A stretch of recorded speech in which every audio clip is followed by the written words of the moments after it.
Right, we're back in the shed and it is 180 time.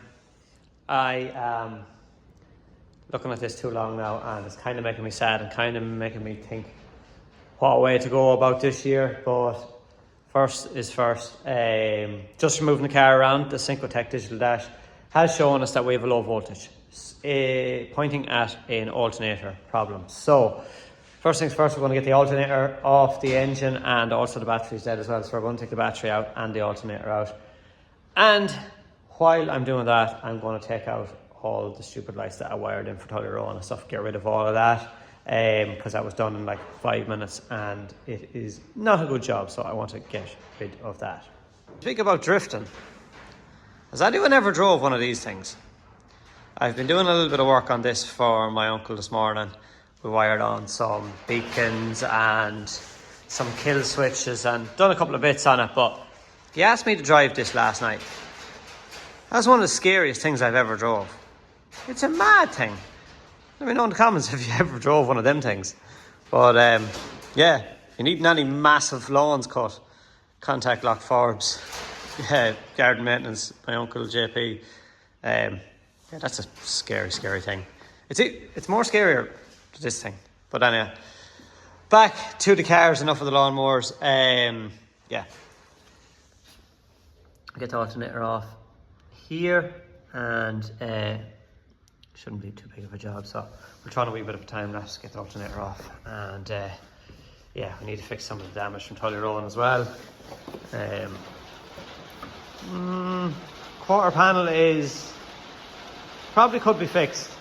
The rear clam is pretty in shit, and also the boot lid, so I'd say we will have to go with a fiberglass boot lid too. But yeah, first thing is first, as I says, get this out and send it away to be repaired or get a new one. Right, that's the alternator off to 180. Go away, get that tested, see if it is rebuildable or fixable, and we'll be able to put that back on. And I need to get a new battery as well inside there. So that is basically all I can do with the 180, is send this away Monday. Yeah, I need new body kit and I need new arms for the rear, but also I have Toyotas booked in for test. You've seen all the bits and pieces that I was doing with the Toyotas and stuff like that, and that was all well and good and great and stuff, but I just got fed up. I was like, I'm just going to go and book these in for test, and yeah, waiting on a test date. So I better crack on at the Caldina, because I need to get the airbag light sorted and the steering wheel. So what I'm going to try and do is, if I can find the tool I'm looking for, I am going to try and take the airbag out of the scrap, but the steering wheel out of scrap of Ventus, and see will it fit the Caldina, even if I do borrow some of the loom. I'm going to see if it works. So this is the donor sitting on the axle stands. But I'm going to try and take the steering wheel and the loom. Hopefully it will work, the Caldina. Right, I've got this off. It was pretty handy to remove this steering wheel on the Ventus. It was just basically two T30s each side here, and the steering wheel popped out. Perfect. So if I cut this wire here and take it over to the Caldina and join these two wires to the existing wires in the Caldina, will this remove my airbag, or will it hit me in the mouth and break my nose? I'm going to give it a shot, see if it works, and if that works, then I can put this steering wheel and airbag onto the Caldina, and that will remove the light off the dash. Wish me luck. Here's my plan. These two wires join into this, and see will it remove my airbag light off the dash. I don't really know how to go about this. Should I just chance it, or am I definitely going to blow this bag? Right, here goes. I don't even have the same color of wires, so yeah, Here goes nothing. Oh, what a what a success. I wasn't going recording that, but I've joined these two wires into the Caldina and we have no airbag light on. Right, so this is just brilliant. I'm like really excited about this. So now I'm going to take the wheel off the Avensis, remove this old wheel that I got with the Caldina, put the Avensis steering wheel on this, and I have got a fully functional Caldina with no airbag lights on. Good news. I'm super delighted with that. Right, I better go and get ripping, take this old wheel off, and then take the wheel off the other Avensis over there. And yeah, I was worried about that, but now that I've got everything working, yeah, I'm super happy with that. So let's hope we get this thing through the test pretty easily.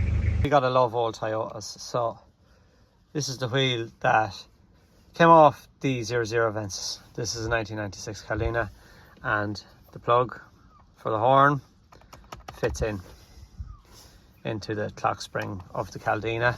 So basically I'm just going to throw my two wires in here, make sure they're snug enough and safe enough, sit in there, and that should definitely get us through the test. No airbag light in the dash, no lights in the dash.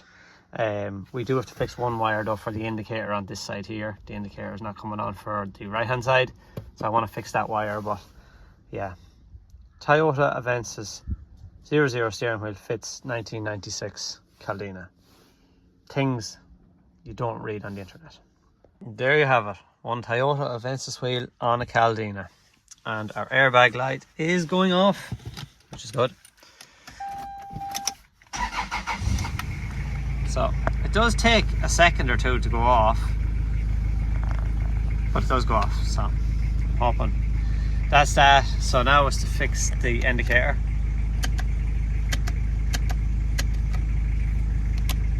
So I have no indicators working now, so I know why I have no indicators working, because I have my whole center console out and the indicators won't work unless the hazard light switch is on. So these, the wipers will work, of course. Now that's it. So I'll just leave that sitting there. But yeah, as I was saying, indicator works this side, indicator doesn't work that side. So I need to get in behind the clocks here and fix a wee wire, and that will get that working. Then put the whole dash back together, reassemble everything, tidy up the car. It's all blue mold and everything started coming in, so I do really need to clean up the car. But I'm very happy now that we've no airbag light. Horn's working, so that's the sort of stuff that I'd be worried about, but I've got that fixed. And anything else mechanical after that, we'll fix that. But right, try and fix this wire. So this is the wire that I was talking about for the indicator, but it has broken. I'm trying to get the focus. It has broken tight into the plug, so I don't have tools for taking out pins, so I don't really know how I'm going to go about this one. Let's see it better there now. I might try and get a pick and try and open up that pin and get the wire back into it, something like that. I don't even have solder even to get the wire in, and just put a wee touch of solder on it, but I'll see what I can do. Leave it to me. I've got lots of help here today, don't I? Yeah, say hello.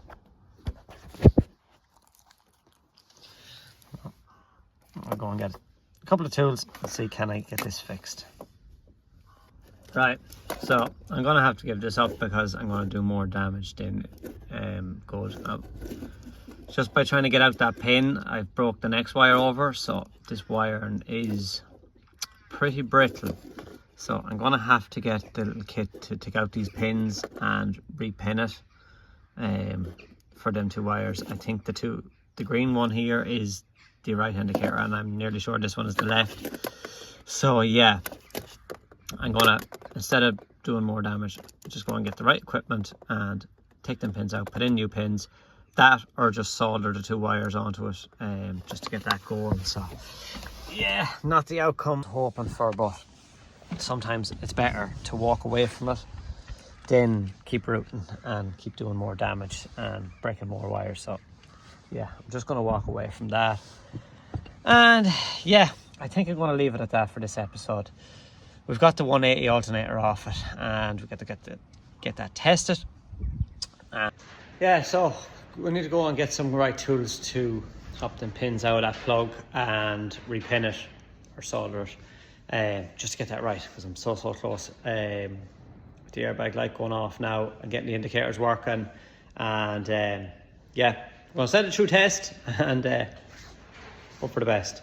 So yeah, get them tools, get the alternator sorted, new battery. So in the next episode, hopefully we'll be fixing all of the wiring in the Caldina and alternator and battery in the 180, and then we're going to start pulling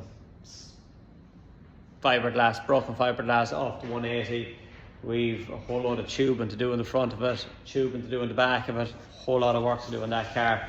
But yeah, short episode, very early start this morning on that massive lawnmower you seen at the start of the video. But yeah, I'm going to take a sign out early, and yeah, hope you enjoyed this short episode. Keeping you all updated of what's going on. Make sure to like, comment and subscribe. If you haven't subscribed, hit that subscribe button below, click the bell, do all that sort of stuff. And in the next episode, hopefully we'll be saying goodbye to this thing when we get tested and get the 180 running again. Tune back in, see you in the next one. Good luck.